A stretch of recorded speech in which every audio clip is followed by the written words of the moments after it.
Je voudrais juste vous dire la chose suivante. Alors que la France s'est donné beaucoup de mal pour nous, les enfants d'immigrés, pour nous envoyer à l'école, pour que nous ayons des diplômes et que nous soyons aussi talentueux que ceux qui n'ont pas forcément les mêmes pigments que nous. Ces gens-là existent. Il y a très peu de temps, j'ai discuté avec un homme qui vous ressemblait peut-être quand même, professeur au Collège de France. Est-ce qu'on le voit dans les programmes? Je vois énormément de professeurs, de médecins, de gens de toutes spécialités qui ont réussi, qu'un cas, magistrats, avocats, qui ont des gueules d'arabe comme mon frère. Pas d'autres. Des noms d'arabes comme mon frère, ou comme tous mes frères et sœurs d'ailleurs. Mais on les voit où dans les programmes? Pourquoi est-ce que les télés, les radios, c'est aussi un problème préoccupant?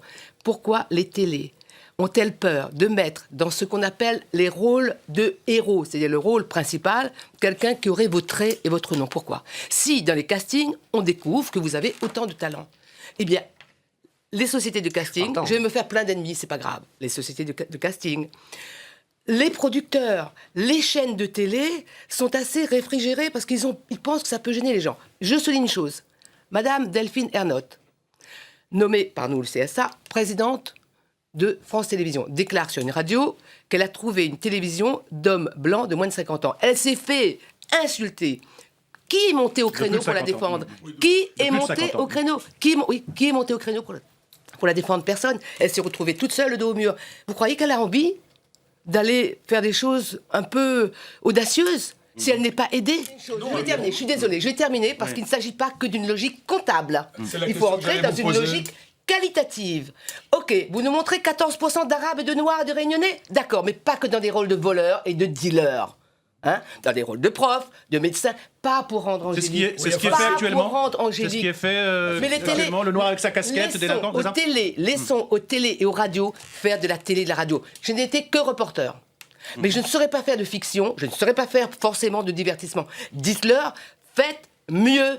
Vous voulez faire la même chose? Ah, ok, mais faites un peu mieux. Cessez de nous montrer cette télé d'un paysage que gaulois. J'aime beaucoup les Gaulois. Je viens personnellement d'une Bretonne, moi, et d'un Indien. Je suis entre les deux.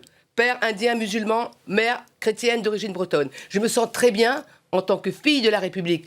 Fille issue de l'école de la République, je n'ai pas d'œillère. Mais je trouve qu'aujourd'hui, tous ces gens qui ont votre tête, par exemple, ils commencent à en avoir marre. Et ça, c'est grave. Parce que l'image, elle nous permet de nous incarner. Ils ne se sentent pas représentés. Quand un présentateur de télévision dit...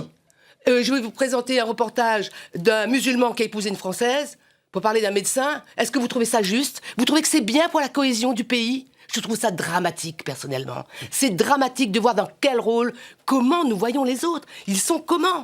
Ils sont réduits à l'état de musulmans. Ils sont réduits à cet état-là. Mais c'est pas possible. C'est simplement insupportable. C'est injuste. Oui. Il s'agit d'une discrimination flagrante. J'espère que vous la corrigerez si vous êtes élu. À nouveau. On a essayé. Mais Mona Interman, vous la voyez, cette fracture sociale, c'est pas la membre du CSA que je parle, mais à la journaliste, vous la voyez? La française de base, à la créole de l'île de la Réunion, oui, bien sûr. Simplement, la différence, je vous écoute, vous êtes des élus de la République et vous avez une liberté de parole entière. La mienne, elle sera en tout cas authentique, c'est ce que je peux juste garantir. Chez nous, à l'île de la Réunion, française depuis 1642, le colonialisme jusqu'à 1946, qu'est-ce qui s'est passé? Dans mon enfance, j'entendais les Blancs, comme ma mère, dire beaucoup de mal, plus que du mal, mais prononcer des paroles tellement énormes à propos des Noirs. Une génération après, tout le monde s'est mélangé et surtout l'école a fait pour nous un travail, mais vous ne pouvez même pas imaginer. Moi, j'ai pu aller à l'école parce que mon frère qui est derrière la vitre, là, Ahmed, s'appelle Ahmed aussi, est allé travailler avec une pioche pour m'envoyer à l'école. Vous voyez, les instituts ont fait le reste. On arrivait le ventre vide, pas de livres, pas de cahiers, mouillés en canard pendant les cyclones. Mais ils nous ont dit, vous êtes français, allez-y. Mais oui, on est français. Donc aujourd'hui, même s'il y a 40% de chômage à l'île de la Réunion, on se sent à égalité sous le drapeau de la République. C'est ça aussi qui est important. Oui, il faut donner du boulot. Oui.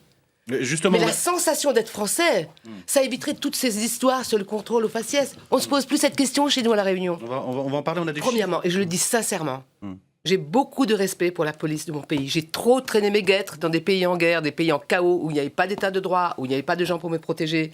Donc là-dessus, je ne vais pas jeter la pierre aux policiers, certainement pas. Je suis vraiment française jusqu'au bout des doigts. Mais ce que disait François Lamy est tout à fait juste, je pense. Pourquoi aller contrôler 10 fois, 20 fois un gars que l'on connaît déjà? Ça sert à quoi? Ça ne sert pas à la République, en tout cas. Au contraire. Et peut-être qu'avec ces contrôles, si ça se faisait, si on avait vraiment des récépissés, on pourrait détendre un peu la situation. Oui. Parce qu'en face, ces jeunes, ils n'auraient plus non plus parfois un prétexte pour aller harceler. Comme vous avez dit, les jeux de chat à la souris, on voit très bien à quoi ça rime. Donc on détend les choses. Philippe Dallier.